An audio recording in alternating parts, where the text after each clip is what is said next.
Hi everybody, welcome back to Bethesda Unpatched. This is episode 3. I am Joe the Wigit, and I am joined by the man himself, the epic, ever awesome space trucker extraordinaire. And I was going to say something else, but I completely lost it because I did not write it down. Like I was fully intending to write it down. I feel like Mr. Kilo. I feel like that was good. That was a lot. That was a good ego boost. I appreciate that. I gotta get you going, ready for the show, man. Yeah, dude, I'm hyped. I'm ready for tonight. We do have a guest tonight, and I only know him as Wolf, but I'm gonna let my co-host Kilo introduce him. Yeah, I would like to introduce my friend DM Wolfe. I've known for a few years now, and we met on TikTok. Actually, we met in the D&D or on D&D Talk, as it's called. Nice. And we hit it off. It's actually funny because a lot of people thought we hated each other because we both did OCs. We did like the role playing thing on TikTok, and we played opposing forces. And and then he's like, hey, running a Fallout campaign, who wants in? Which is why the main reason he's joining us tonight, actually. That's right. Yeah. Because those of you I'm very happy to be here, by the way. So thank you very much for inviting me. Yeah, it's always great to have. I will say, as far as the TikTok, sorry, not to cut you off, but the TikTok thing was great because at the time we were basically playing into like the whole Strahd thing. There was a whole masquerade that was going on, and Kilo's group was like the leader of like the I forget what they were called. It was the Wolves of something or something Wolves. The Wolves of Cianine. Wolves of Cianine, that's it. And so they were the opposing forces to my Strahd, which I actually got roped into playing on a one-off and then just kind of spiraled out from there. Yep, pretty much. So we had a great time.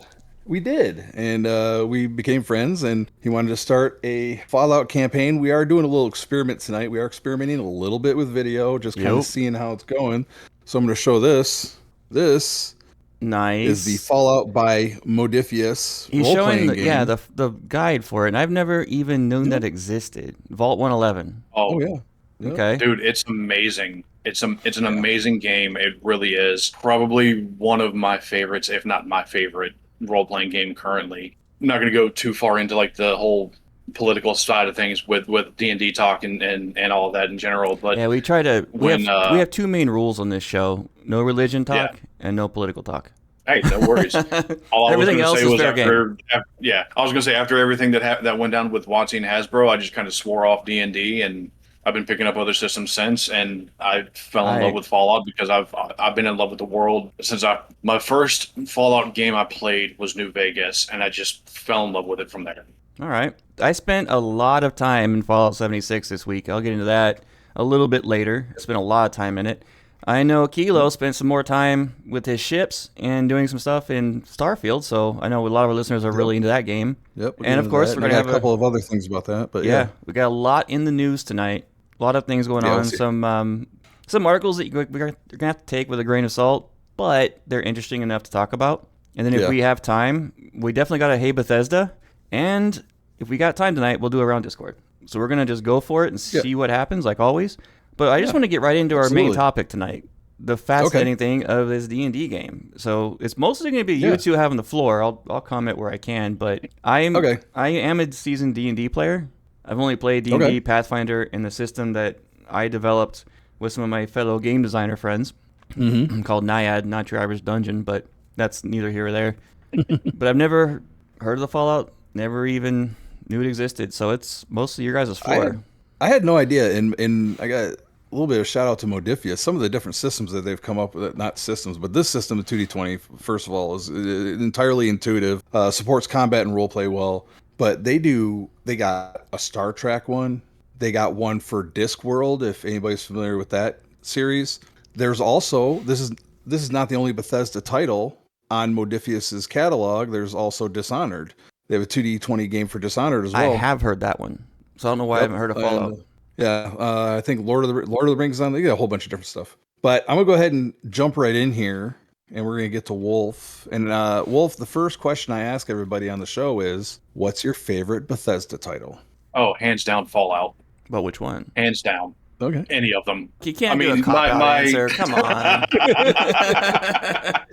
No. In all honesty, like my my love, my baby is always going to be Fallout New Vegas. It was quite literally my first Fallout game. I fell in love with it from there. I've played the original games. I've played Fallout 3. I've played 4. I've gone through pretty much every system imaginable with it, and there's something so compelling about the story of New Vegas for me personally, because it's with the rest of the games, it's always kind of something nebulous that you start out with, right?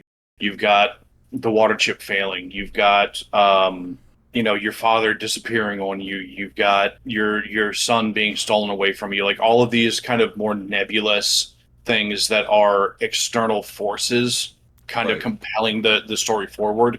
Whereas with New Vegas, it literally starts with the Courier 6, being shot in the head and left for dead in the desert. Yeah. Right? This isn't some external force playing on your character. You're not being sent out to go and find a missing child or some piece of old world tech. This is literally somebody pulled you in, tied your hands up, knelt you down, and put a gun to your head and pulled the trigger. Right. Yeah. One of the things I've heard, since we're on the topic of Fallout, which has been my baby the last week, I got a news article that I'm interested in your opinion on later, Wolf. This is going to be pretty cool. But one of the things about Fallout that they're talking about and rumoring a lot about is Fallout 5. And they're saying that the setting, everyone's pretty sure, is going to be set in San Francisco. I've heard that. I don't know how I feel about that one just yet. And it's still to be seen. There's definitely a lot of places in the world that we haven't explored as much. Brotherhood Tactics, I think, is the one that probably took the most intercontinental route for it, as far as like the games go, where you're traveling through multiple states and you're kind of seeing how things played out. It was based in Chicago, wasn't it? I thought that's where part of the game takes place, is in Chicago, or I believe that's where part of it takes place. Yeah, but you're literally traveling from like, I think you start out in Chicago, if I'm not mistaken, and you go towards like Indiana or Oregon or Washington or something further out west, because you're trying to find like the Brotherhood chapter that you're basically trying to get back to like the main source of civilization at the time. And even then, I mean, most of that's just kind of like glancing travel through. It doesn't really stop and actually explore a lot of the areas. But even with that, I mean, you take New Vegas is in the Mojave Desert area, literally around Las Vegas. 4 takes place in and around Boston. 3 takes place around DC. 76 is Appalachia. 76 is Appalachia. You've got Fallout 1 and 2 take place on the West Coast around like California area. I was going to say LA, wasn't it? Right around that area? Yeah, LA is the hub. So there's a lot of areas to be explored. And if they want to go with San Francisco, there's a lot of great things that they can kind of play with that. I was actually really looking forward to, and I don't know if they've scrapped the project or not, was in Britain. London. That's already out. That's Fallout 4. That's out. Yeah, Fallout 4. Right. Well, there was a rumor, and again, I don't know how substantial this is offhand or if I've missed something in the meantime. But I remember that Bethesda was actually recruiting the modders from that project, and they were talking about building out an actual game off of that mod and showing off like a full-scale Bethesda game for it. Bethesda's good for that. Yeah. They'll take them modders and put them to work. Absolutely. All right. But yeah, no, San Francisco could absolutely be. Well, they were saying that they were hinting a lot towards that at the end of Fallout 4. I never beat Fallout 4, so I don't know from experience, but Kellogg mentions San Francisco. That's where he's from. Kellogg being he's the antagonist that takes your kid, basically. Spoiler alert for Fallout 4. He's the guy that basically kidnaps your kid in Fallout 4. You have to track him down, and through that, you have to go through his memories, and he talks about San Francisco, which is where he was born and raised. Yeah. Fascinating. I mean, I do know, I had to go back and look this up because I wanted to make sure I was right before I said anything. But I know that San Francisco is actually an area that you explore in Fallout 2. Oh, okay. It's a portion of the Arroyo. So it depends on how they're going to play that one out. But they've already kind of got a little bit of lore established with it that they could go back and kind of build on that and go from there as well. Yeah. What do you guys think about the TV series going to be most likely set in New Vegas? Yeah. And next season. I was so hyped when I saw the end of that. Oh, Dude, so the thing with that, and pardon, I might go off on a slight tangent here for just a split second. Oh no! But we do go for it. What a pity! What a pity! But with Fallout New Vegas, they've literally said there is no canon ending, right? Right. So it doesn't matter if you side with House, if you side with the NCR, with Caesar's Legion, if you go your own route, it doesn't matter. They're all canon because none of them are. So if they're leaning into that with the show, and it takes place after the events of Fallout New Vegas, yeah, that'll be an interesting kind of thing to see, because that'll give us a more canonical ending with how things wrapped up. And I have a slight prediction to this, if I may. And that's only because they introduced him in season 1 was Robert House. So it has this idea in my head that he is actually going to be still in power, and that ending with House is actually going to be the canonical ending. Right. I mean, that's entirely possible. Yeah. Only time will tell. Let's get into this tabletop game, because I'm curious. Yeah, absolutely. Well, how do you first of all, how do you end up with Fallout 2D20? How did you find it? How did it come to your attention? We were doing, so I stream on my own channel, minor plug to Storytable Productions, and I was doing what we call the creator spotlights. And so with different creators, we end up talking about different role-playing games and things that they'd mentioned, and somebody brought up Modephius. And I'd never heard of Modephius before. I'd never explored their games. Somebody, because everybody knows that I have a huge love of Fallout. It's not a secret by any stretch. Had mentioned, hey, did you know that there's a tabletop game for it? I'm like, I've never heard of this before. What are you talking about? Show me now. I need to have this in my life, like now. And so I started looking into it, and I was like, dude, this is phenomenally made, right? This is so well done all the way around. Like, and obviously, like, there are some minor tweaks here and there that could be changed with like little bits of verbiage of how certain things are kind of laid out, like level wise and stat wise. But aside from that, it gives you so much like creativity and openness that you can kind of play with. So when I got my hands on the book, I couldn't put the fucking thing down. I noticed something. I'm going through images on the side screen for the video, looking at things, and one of the books has Vault 95 on it. Would there be two different ones, or two different story arcs? Not really. Is 95 the starter kit, or I think 95 was. Yeah, I think 95 was the starter kit. I think you're right about that, and I believe the one that has Vault 111 on it was the like full players expansion of it, full players guide. Yeah. Okay, I just didn't know if there was any kind of significance to that. Yep. They also got a settlement. What is it? Wasteland settlements, or they got a couple of expansions for it now. The Fallout dice set is awesome. Oh, dude. Yep. Hold up. They're great dice. Hold up. You're gonna show them off. Yeah, I got an image of it right here. The typical Fallout blue, and was it Pit-Boy is his name? Yep. Yeah. No, it's just Fallout Boy. Fallout Boy. Okay. Oh, Fallout Boy. The bullet marks in the dice for the D6. Yep. That's for damage. I've got a couple of things. So obviously, I've got the book itself, right? And hey, you got the same book I got. And it's definitely well loved. A little worn on it. I'm also a 3D printer, so I printed the actual Nuka-Cola bottle. This is my dice. Yeah, this is my dice holder. Yeah, I want that. How much? Actually, DM Wolfe was the first one of my TikTok followers to send me a gift. He made me a collapsible dice tower that I still use. You do? Nice. Making me jealous. Yeah. I carry D20s everywhere. I have a whole collection, but these are my two bad boys, my steel ones that I keep on my desk. Nice. Roll them every morning. How's my day gonna go? Apparently really good. I got out of doing that because because a couple of mine rolled really poorly, like 2 or 3 days in a row, and I'm like, you know what? I'm done. I'm not letting that. Not doing that anymore. Oh, that's my everyday. I rolled 2 1s this morning, or yesterday morning. Oh no! So these are. Yeah, exactly. That's what I was just showing. Those are awesome. Yep. Yeah. So these are the actual ones. Yep. So this is your critical, your 20. That's the Vault-Tec symbol. And you've got, obviously your other numbers. Or sorry, no, that's your critical fail. No, that's not. No, so the thing with the 2D20 system, the lower you roll, the better the outcome. Yeah. You always want to roll low. It's kind of the opposite of what everyone is used to. That's the only time I'll ever roll high. Probably with your luck.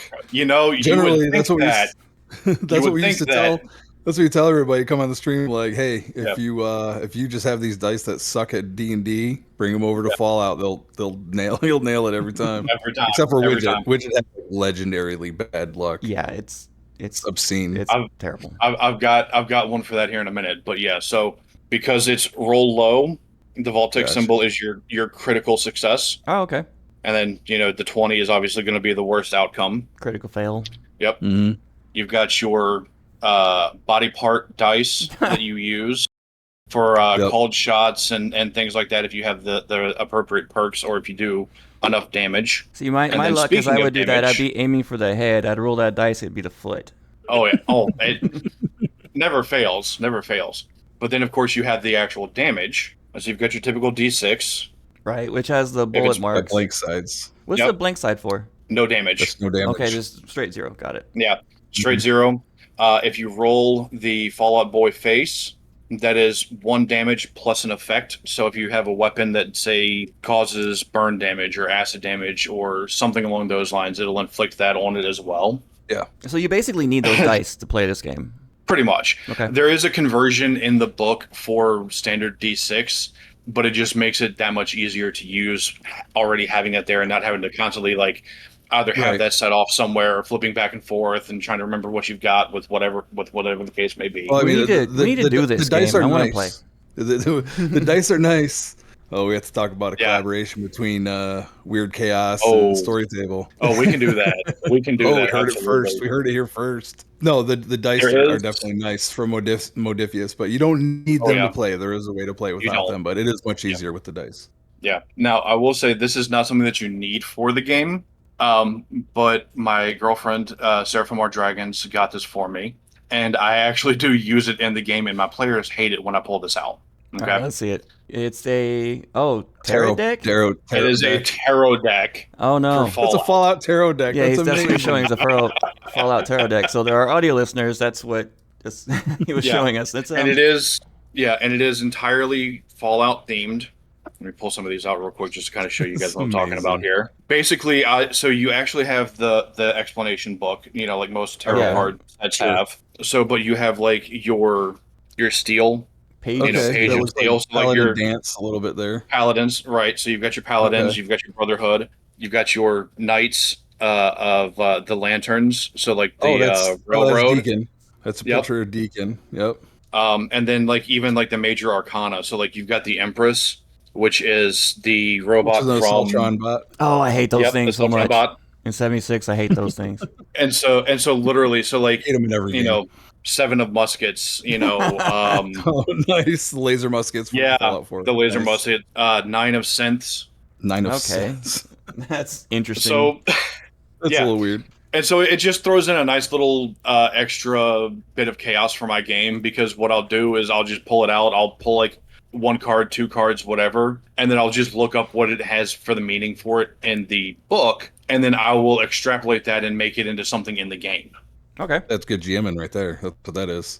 Mm-hmm. That's good. So tell me something, because you're raving about this. You obviously love the system. Yeah, I know. Oh, yeah. You love Fallout. As far as being a GM, whether it be just in general or as part of the actual play, the Mojave Misfits that I was a part of, what's been your most challenging aspect of that? So when we're doing the actual play, the hardest part of GMing for that is keeping the story moving. I'm sure you remember, Kilo, we play with a bunch of Chaos Gremlins.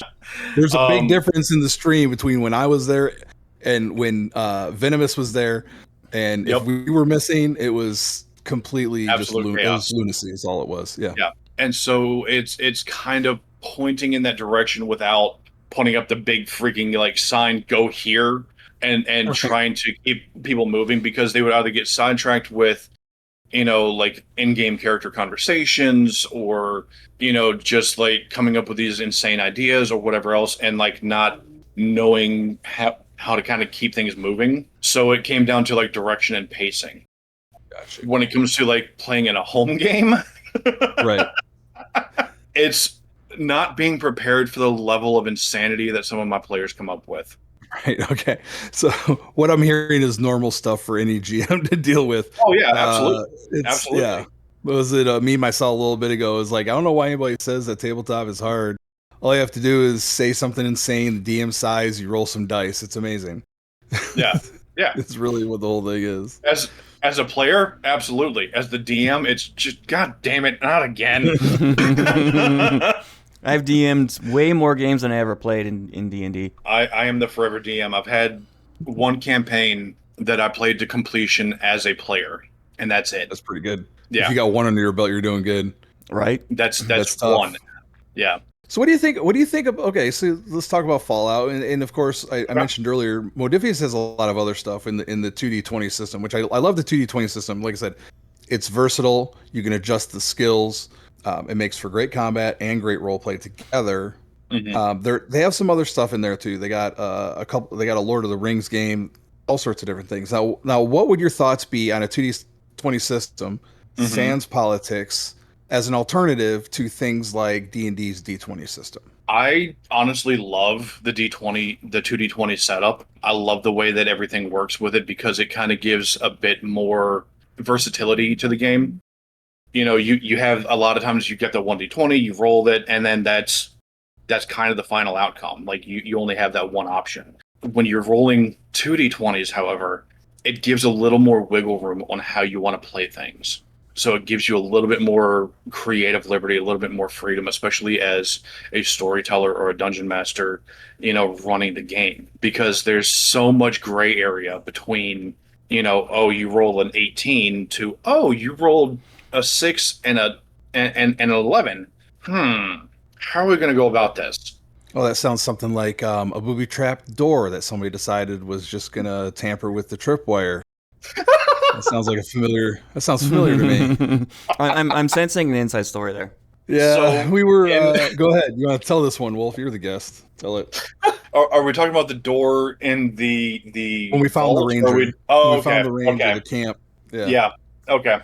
So in our game, we have we had a few different types of players, and my girlfriend, amongst them, has always been kind of the lead chaos monkey, so to speak. She basically created this character that would be the equivalent of like Deadpool in the MCU, right? Okay. That's basically what her character was. She was Harley Quinn with split personality, is what she was. Living and thriving on chaos. Yeah. Got it. Yeah. Harley Quinn with multiple with a split personality. That's Chaotic exactly evil? it. Lawful chaotic. Okay. More Yeah, often crazy. than not, they found this camp and there was a vault that they were going into, and they basically thought that the vault was empty, and they were trying to just like gather supplies and just trying to figure out what happened in here. And her character Rocket just kind of went off on her own and started following the sound of this like banging sound, right? And followed it down to this door. I was like, you find the door and you notice that it's locked, you know, but you hear the banging is coming from inside of it. What do you want to do? Most normal players would be like, you know what? I'm probably going to go and grab my party members and see if we can't figure this out together, kind of thing. At least the rational players. She decided, you know what? No, I'm going to open the door and see what happens. Well, she did, and there was a Brotherhood Paladin in full power armor, minus the helmet, standing over top of her with his hand up and collapsed on top of her. Oh, oops.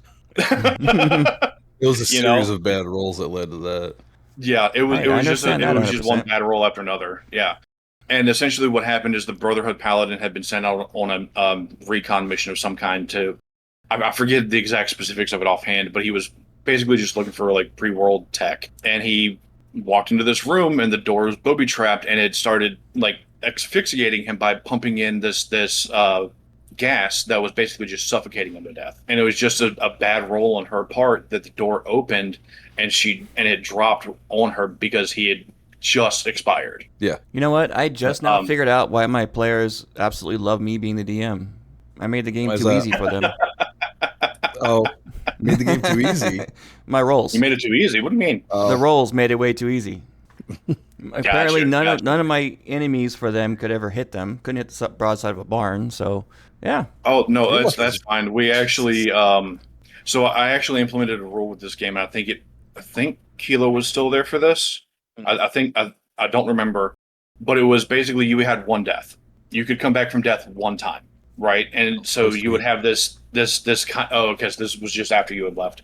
But basically, if you died, you could come back, but there was going to be some kind of consequence for it. There was going to be something that happened. And like we mentioned, up to this point, Rocket had basically split personality, right? And there is reasoning for this, and I could go into it, but there's a lot that I did back on the background. They had found where these essentially big daddies were coming from in the game. These Fallout version of the big daddies from BioShock for the uninitiated. Yes. Yeah. Yes, from BioShock. And so they went up to the factory door, and they were trying to figure out how to get in. There was only one entrance. It was locked down tight. They were all arguing and bickering amongst themselves, trying to figure out the best course of action. And so Rocket just goes, well, why don't we just knock on the door and see what happens? Of course, nobody heard her. So she walks up and she knocks on the door, and instantly 2 turrets pop up out of the ground and just blast her. Yeah, That's again, savage. oops. Yeah. Now, bear in mind, this is my girlfriend, mind you. I'm not playing favorites by any stretch, right? Can confirm. Never did. Yeah.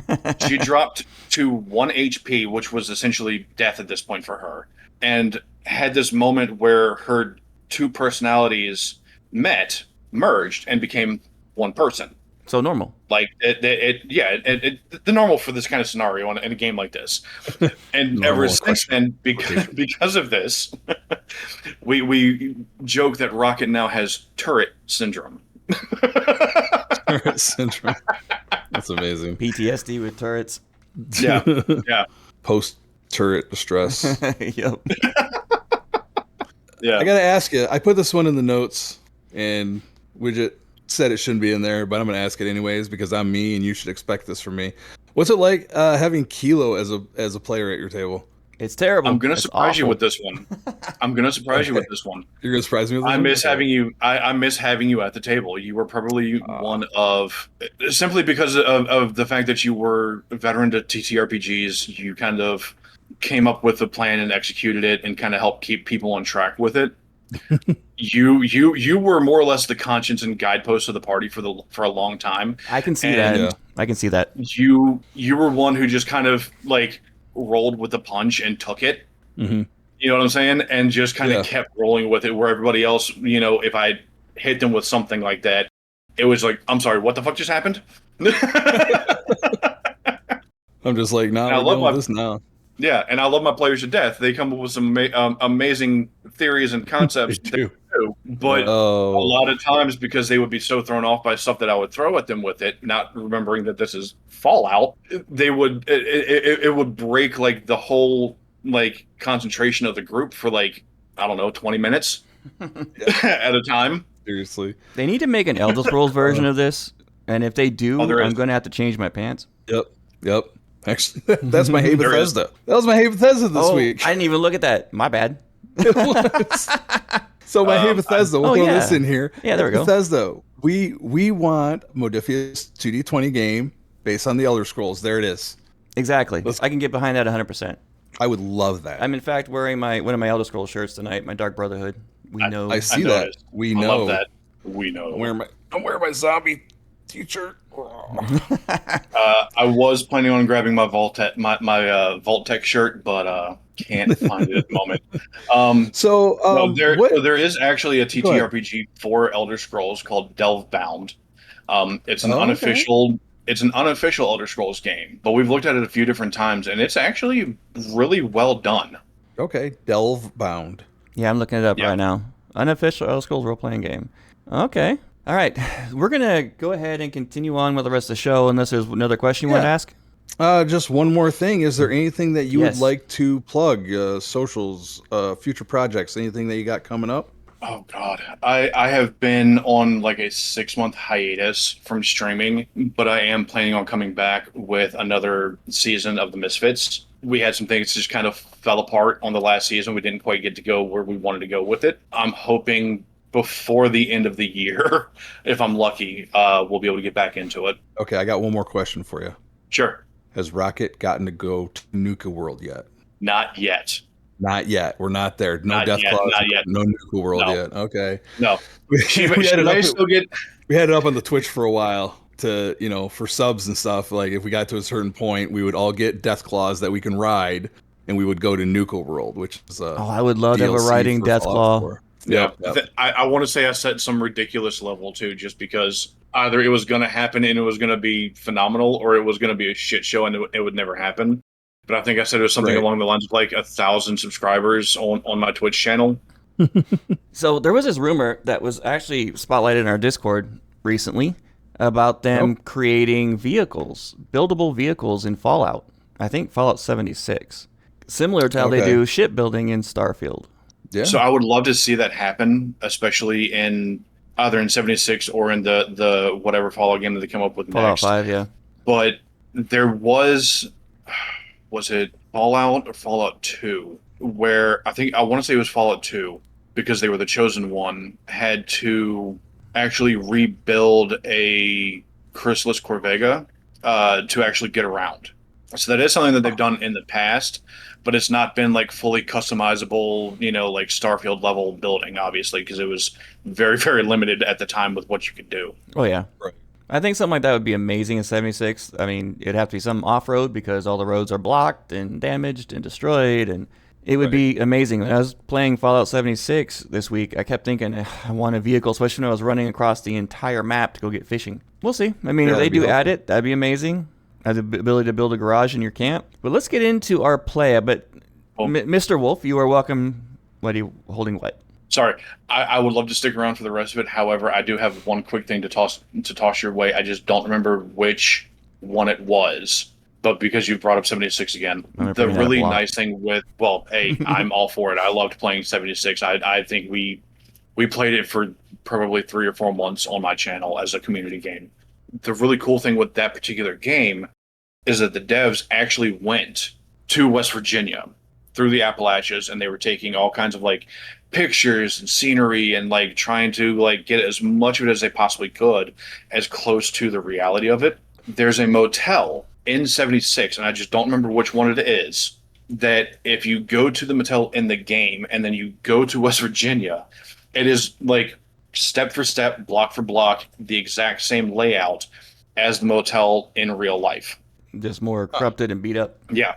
So it was just a nice little nod to the area where they were actually producing the game. But that was just kind of some of that clicked in my head when you were mentioning it just now. By all means. Oh, yeah. You are stick around, join in wherever you want. We're going to continue with the rest of the show. And I'm going to start with Kilo going into Starfield because I'm curious. Because last week it was ship. Yeah, it was only a little ship this week. Only a little ship this week. Okay. just tiny. I finished my Razor Leaf. I put it up in the Discord. Yep. Really happy with it. It looks like a full-blown creation from the U.S. Army. Yeah. Yep. Got the olive drab. Got that drop ship look to it. I decided, all right, I'm pretty happy with this. And, of course, Metal, friend of the show who did our logos and who was on with us actually last week. Voice a little bit last week. Public on the air, yep.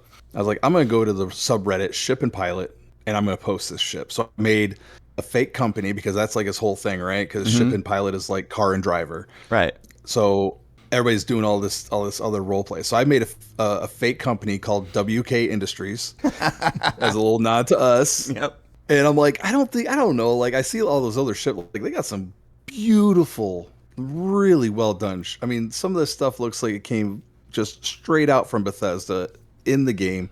I'm like, mine's not that great. I'm like, all right, so I'll make it a company that takes old pre-colony war ships and refurbs them into new stuff. And I did a whole thing on it. That's so smart. You're going to Ship and Pilot. So I'm like, it has a reason to look like shit. So it doesn't though. It's actually pretty cool looking. It is pretty cool. I went up there and I think it was like within 2 days after I posted it, I was like one of the highest upvoted ships on the subreddit, and it's still up there. Like there's a couple of ships that have surpassed me since then, but it did really well. Like it was very well received, so I was very, very proud of that. I'm very happy with it. She fights good. She flies good.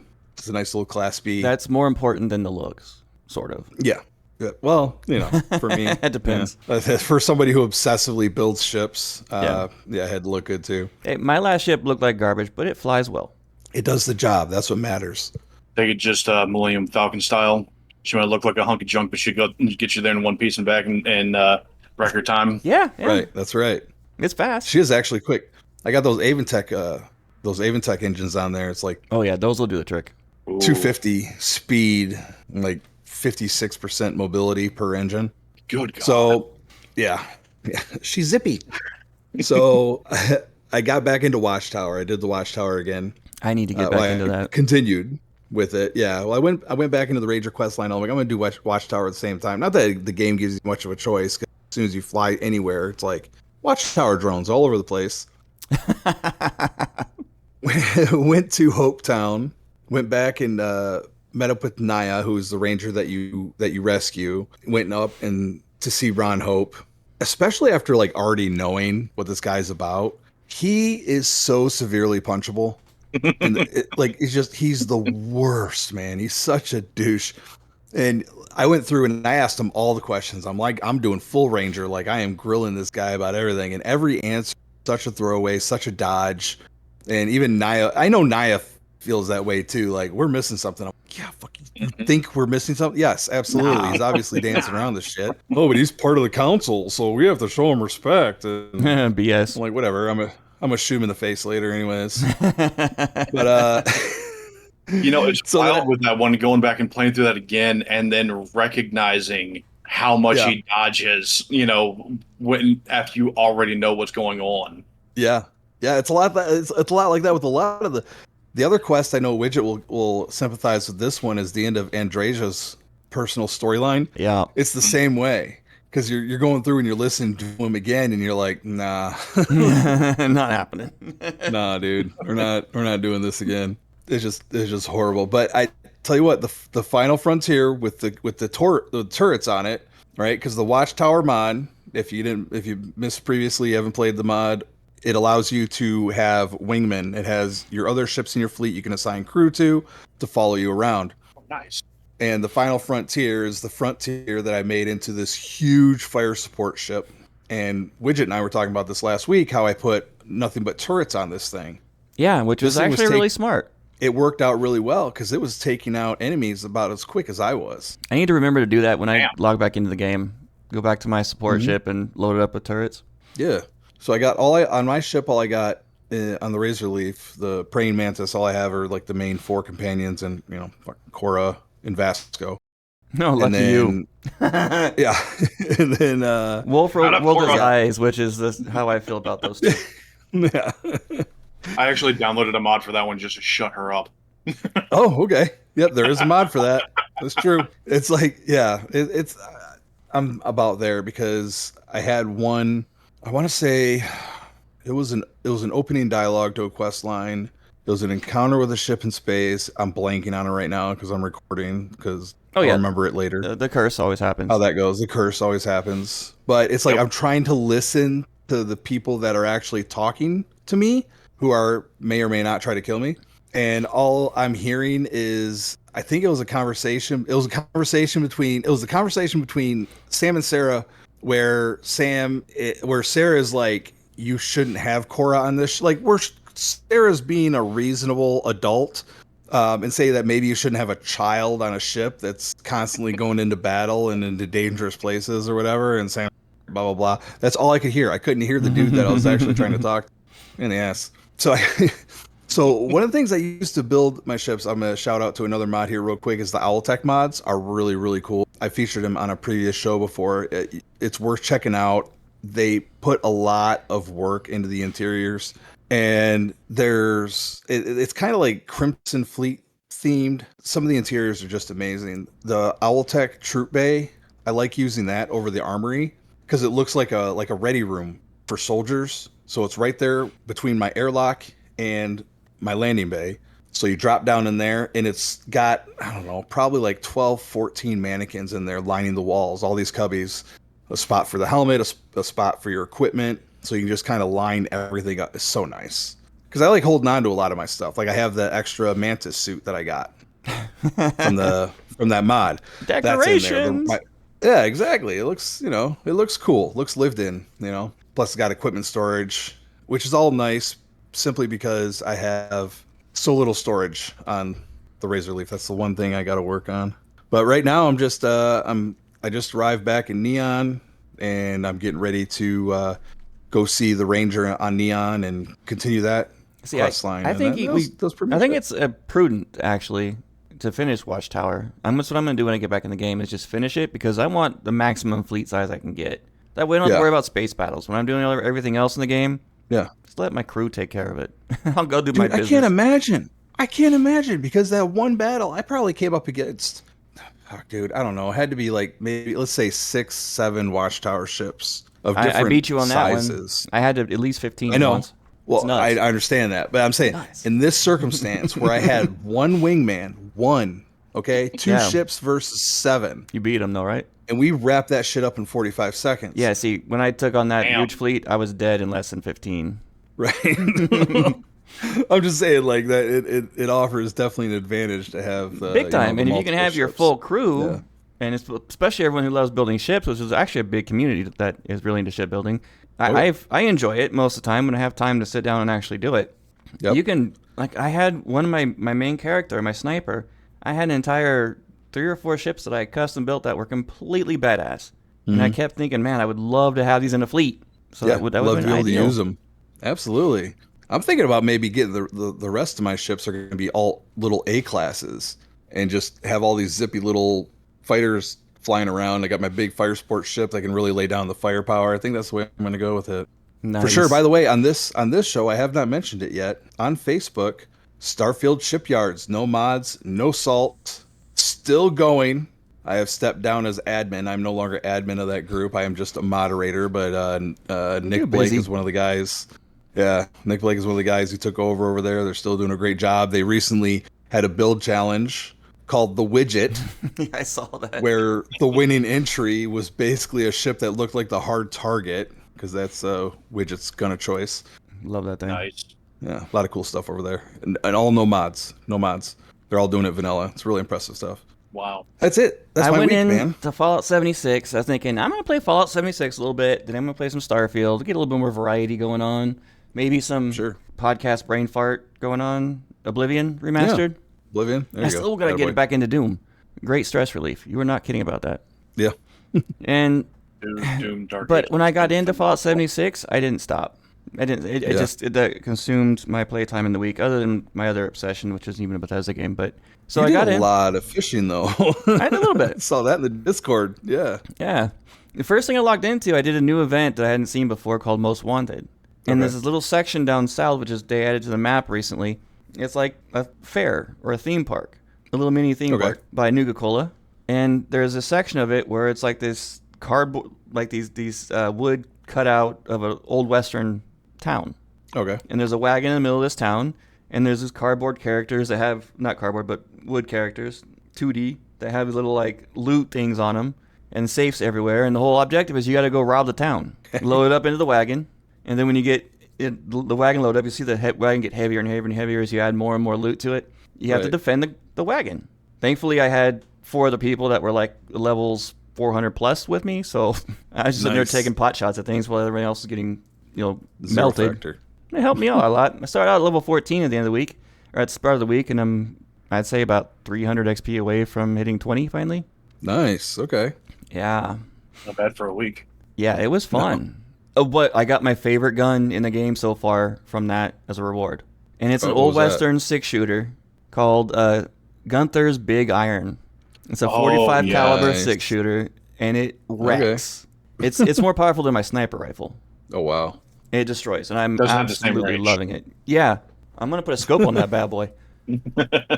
I've been modding it up as much as I can. Ugh, that's my gun of choice now. The only thing that sucks about it is the reload. It's just that old reload chamber where you get to cycle the chamber, bullet in, cycle, chamber, and it takes forever. Oh, okay. And I did the Motherload side quest, and I forgot how complicated that quest was. What is that? Called the Motherload. And I'm trying to remember what it was right now because my brain just completely blanked. Because I was playing the game this morning, for about 4 hours and did other things. I'm trying to remember what it was because I put in the notes like, I'll remember everything.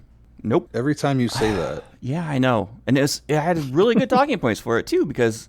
Oh, yeah, I remember. Okay, I got it. It's in a town. It's one of the side quests that you do, because you can just go through different points in the map, and a little side quest will pop up. Right. Go investigate this. And you go inside this building, and it's this, like, mining company that has this giant automaton miner they call the Motherload.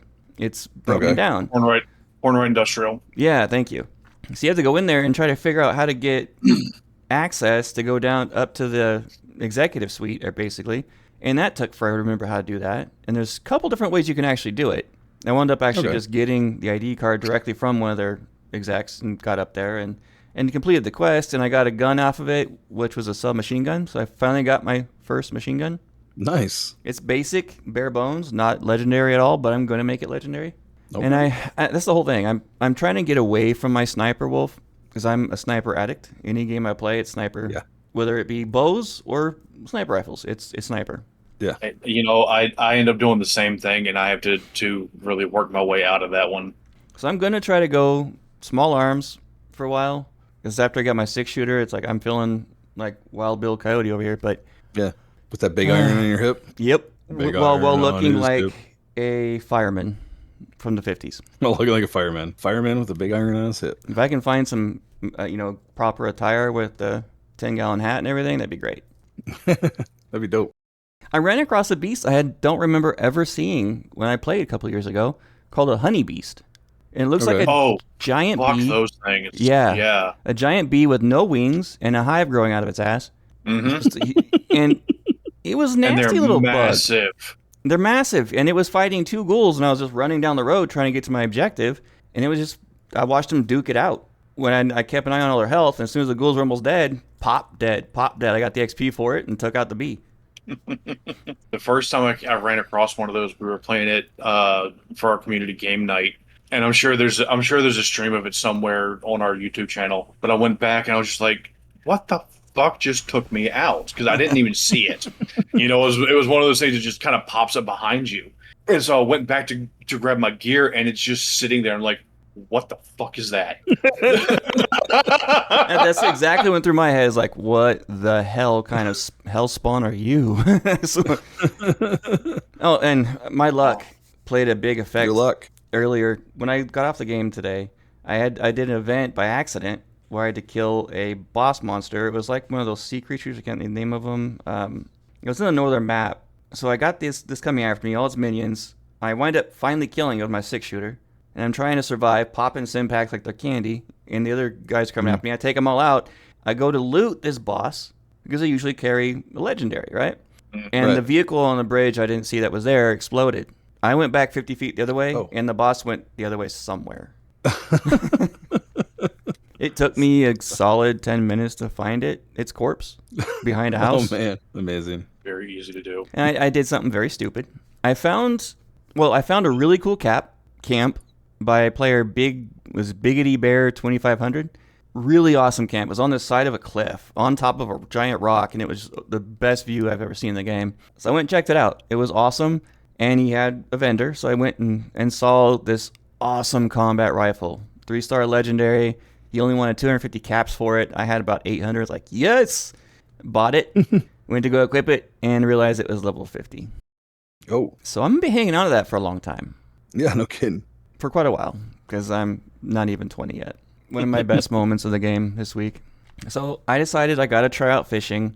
It's a big part of the game right now. I want to talk about it. Place you got to go is literally on the entire other side of the map in the swamp area, which is all high level. Most of the area is like level 40, level 50. Okay. So I had to run off the beaten road, and there was this giant legendary Yeti that came across the road in front of me at one point, level 50. Oof. That was legendary, so it was a boss. I ran from that after I was sneaking around while pooping myself all the way through. Finally got past him. Booked it all the way across the swamp for like an hour in real life. Finally got there, and I found out fishing. Nice. It's very interesting. It's a cool little mini game. It's got a story behind it too, because you got this captain dude who tries to tell you the truth about things and suddenly gets in pain and goes the opposite way with it. There's this swamp thing looking dude there too, doesn't really talk English, and behind them is a giant hermit crab with a ship attached to his ass.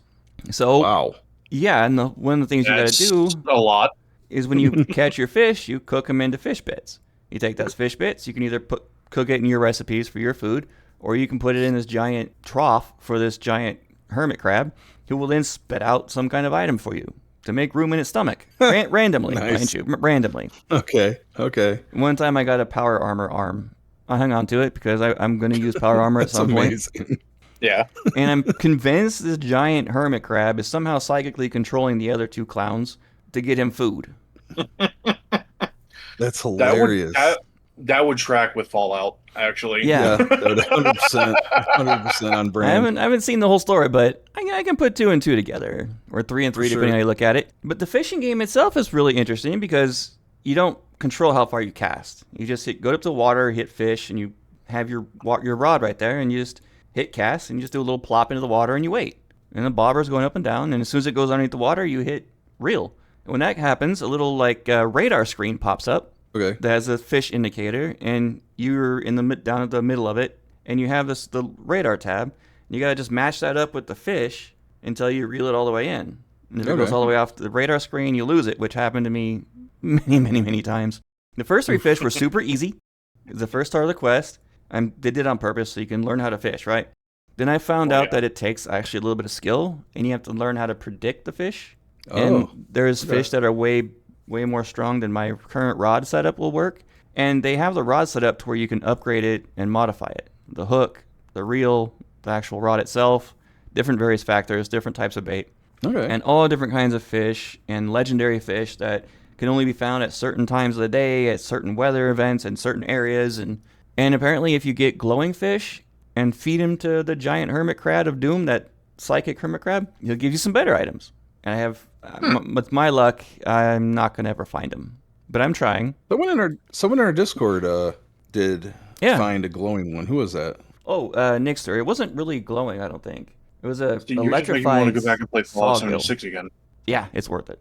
Mm-hmm. And the graphics still hold up. I'm absolutely digging this game so much again. And you get to do dailies. And as you do these dailies, you got to go catch 7 fish at some random location in the world.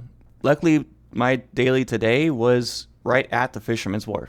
So I just had to sit there and catch 7 fish. But the first daily I did the day before, I had to run all the way to the southern end of the swamps to do it and fight off everything I could on the way, trying not to die. And then as I was fishing, one of those giant crabs, the Merc something. Mirelurk? Yeah, Mirelurks. Mirelurk, yeah. Yeah. Came out of nowhere, level 25, and tried to eat my face while I was fishing. I thought fishing was supposed to be relaxing. Actually, it is strangely relaxing. I will say that is one of the mini games in most games that I just can't stand is going through the fishing games. See, I said I used to say the same thing, and the only game that I've ever really spent a lot of time fishing, trying to get the achievements, trying to get the better fish, and all that was Red Dead 2. That was the only game I've really dove into the fishing of. But yeah. I don't know. This one sounds pretty fun. It does. It actually sounds a lot more fun than a lot of the other ones I've played. I got a plan to upgrade my rod or my reel. So I got a Mark 1 reel going on, and I got the fancy hook going on, which does make a big difference. And I spent probably 2 hours looking for enough aluminum to make a bench to put it in my camp. Tinker bitch. That's how I was like feeling. the Wish version of Tinkerbell. Couldn't find aluminum anywhere. And then I finished up by meeting Rose. Rose is the Miss Handy Raider. She's psycho. Crazy. She's Miss Handy. She's a raider. Yeah. Yeah. Bent on murder and death. And yeah. You have to do part of the main quest. You got to go help her. And yeah, it's crazy. That sounds amazing. I'm doing experimental ways of killing people right now for her. Okay. Nice. Yeah. Good times. Yeah. She sends you on a bunch of fetch quests and things and experimenting on different ways to kill people. And dear God, she's just nuts. Yeah. I'm not going to go any further on that because we're really, really low on time. And I'm going to get to some of these news articles. So we're going to dive in on that really quick. Yeah. The one I want to bring up, I actually found this on a group on Facebook called Fallout with a registered trademark sign at the end of it. So Fallout and the little circle R. And I say that because the person who posted this, I believe, is on YouTube as the Wasteland Architect. Don't quote me, but his handle in the group is Robert House. And this dude built Rivet City from Fallout 3 in Fallout 4. That had to take forever.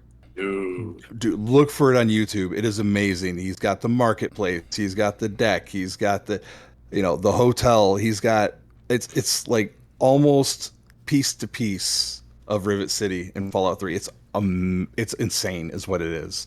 Yeah, it's absolutely crazy. So that was really cool. The other thing that happened big this week that does apply to not only Fallout, Bethesda, but other players is that Nexus mods has been sold. I heard about that. Yes. As of the last I looked, we don't know who it was sold to, but this thing was up and running for 24 years. And has a lot of network traffic and a lot of usage. I'm not surprised. Probably sold for a decent amount, too. I imagine. So, again, at this time, I don't have any other details about this. I'm sure more news will come out about the future of Nexus mods in the, going forward. Let's see. This one's pretty good. A Skyrim player has put their body on the line and proved High Hrothgar's 7,000 steps are actually just 3,600, but it still took 45 minutes to climb. Now, apparently, if you actually go in and count, there's actually only 764 steps in the actual game. But what this guy did was basically hook a stair climber to the game so that it sensed his movements, and then he moved forward with it, and it took him apparently 3,600 steps to make the 7,000 steps. Let's get into this one really quick. I'm really interested in this one. When you said there is no confirmation release date of any kind of Elder Scrolls 6 or Fallout 5, I want to go on record saying that Bethesda has already been on record saying that Fallout 5 will come out after Elder Scrolls 6. They have a very set timeline. Which is about all we know. That's it. And the one thing that I've seen, a lot of people have been posting about it. I've seen in a lot of articles, because I kind of dug into this a little bit this week. A lot of people are saying Elder Scrolls 6 2026. Yep. That has not been confirmed by Bethesda. It's not confirmed, but it goes with their track record. And there was a guy on Reddit who did a whole entire thesis on this. And a lot of what he said made a lot of sense in the fact that Bethesda, throughout their entire history so far, has released a new major title every 3 to 4 years from its previous. And it's not Doom or those side titles, but their major title, Fallout, Elder Scrolls, things like that, Starfield included. And we are going to be at the 3-year mark with Starfield as of next year. And because of the hype and everything that's going on with it and how long Elder Scrolls 6 has been in development, a lot of people are convinced we're going to be getting it in 2026. And like usual with Bethesda, they're not going to say jack shit until probably like the week prior. Oh yeah, we're going to be releasing it on this date. Oh wait, that's 7 days away. Right. Yeah, we'll get another instead of the Oblivion remastered 4, we'll have a 6 up on Instagram, and then everybody's going to be flipping out about it. Yeah. But again, this is all just, nobody has said for sure. The only thing Todd Howard himself has said is that he is, because one of the things I was going around is like people thought that, oh, well, maybe Fallout 5 will come out before Elder Scrolls 6, which first of all, I don't believe that's going to happen. They've already said and it the won't. only thing Todd Howard had to say about Fallout 5 is that it is in production and he is, quote, not in a rush to get it out. Yeah. Even with the popularity of the Fallout TV show, which is what kind of sparked that rumor. And they're going to need to get it. They're going to need to do perfect on this game. With the hype around it, it's got to be good, or they're going to get so much flack. And they need Elder Scrolls 6 out. A lot of us, I'm a huge Elder Scrolls fan. I am chomping at the bit to play this game. It's going to give us months and months and months of content for this show when it does. That is also true. That's what I'm going to be doing for most of it. One last thing I want to bring up, because I'm curious about Wolf's opinion on this. There's a Fallout 2 remake that has been announced. It is done by over 100 different modders in a group aiming to turn Fallout 2 into an open world RPG using Fallout 4's engine. And they want to release it on Steam as a standalone title. There are some legal issues they're going to have to figure out before they can, but Fallout 2 was not made by Bethesda. No, it was not. It was Interplay. Yeah, so they've got wiggle room for this. Now, there's a lot of speculation around this because most, if not all, fan-made remakes tend to never release. Right. So what are your thoughts on that? Is that something that they think they should do, or? I would be interested to see how they're able to keep the spirit of the game with remaking it into the new engine. I would actually really love to see both of the original games redone in that manner and really kind of bring it to a new generation of players. The problem that I always had with Fallout and Fallout 2 was that the controls are not intuitive for a lot of people. It's an older generation, it's an older style of gameplay, and so it makes for a little bit harder for fans of the series to go back if they're not familiar with that kind of style of gameplay. and really kind of grasp the story of what's going on with it. It's a 2D top-down style game, isn't it? Yeah. Yes, it is. So turning that into an open world RPG, that's a lot of rework. Yeah. I mean, it can be done. I mean, there's definitely assets and things that they can use. There's definitely ways to make it into that. You know, how even keeping with like the original audio and everything else from the game as it was, I would be hyped to see this happen. I have been following that story for a little while because it's been rumored for, I want to say, a little over a year that somebody has been working on this. Officially announced like a week ago. Yeah, but yeah, that's all I'm saying. Rumored for like the better part of the last year that somebody's been working on something along those lines. So if they were to actually release that as a Steam game, I would be all for it, and I will be the first one streaming that shit. Well, they're going to have to work out royalty rights with Bethesda because Bethesda owns the rights to Fallout. So they cannot release a game on a standalone, call it Fallout 2, and not have a royalty right with Bethesda. That's going to happen. Yeah, and that's really where the biggest issue is going to be with that. Just even though Interplay is the one that originally created it, you're right that they actually own the rights to it now. So that's definitely going to cause some headaches. But if they can get around that, it could be a phenomenal game. Right. I think the way to go with that one is going to be to play ball with Bethesda. Yeah. Because if Bethesda thinks a remaster is going to make money, how many times have any of us bought Skyrim? Because I've bought it at least 4 times. I've lost count. I've lost count. And I want to get back into that game too, so bad. Hey, you're finally awake. Really quick, before we end the show. He was continuing something there. He's counting how many times he's blasted. Right, got it. About 6 different times I think that I've bought that game. I want to get into your mod really quick before we call it. Yeah, I got to talk about this real quick. Nixter3000 posted this in our Discord, and it looks really cool. It's called Everbright by Almighty SE, and it is 600 credits. And I saw the trailer for this, so you can look up Everbright, and of course the creator is Almighty SE. He's on YouTube, same name. And it is basically like this. It appears to be some kind of cult storyline. It looks pretty exciting. It looks pretty interesting. And my inner true crime nerd is very interested in this. So all right, fair enough. Check that out on Bethesda.net. I don't even know what the status of Nexus Mods is. I assume it's still up and running. It's still up and running. I'm looking at it right now, actually. Okay, there we go. So I'm never on Nexus Mod, so I'm going to try to premiere the video version of this episode on YouTube, on our channel, Weird Chaos Media. Probably Friday sometime in the evening. Try 8 p.m. and see if I can get, because I don't know video editing very well, so I'm going to take my hand out a little bit, at least doing an intro.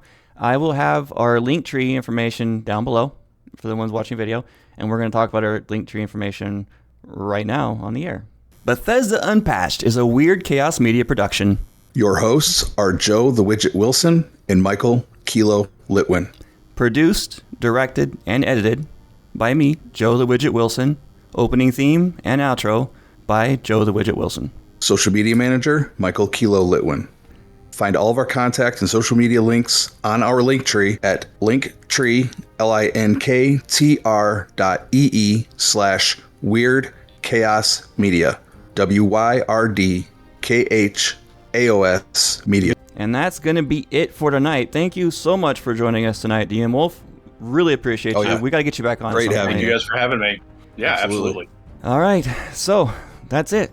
Have a fantastic week in the Bethesda universe, everybody. Or the Bethesdaverse. The Bethesdaverse. Peace out. Later.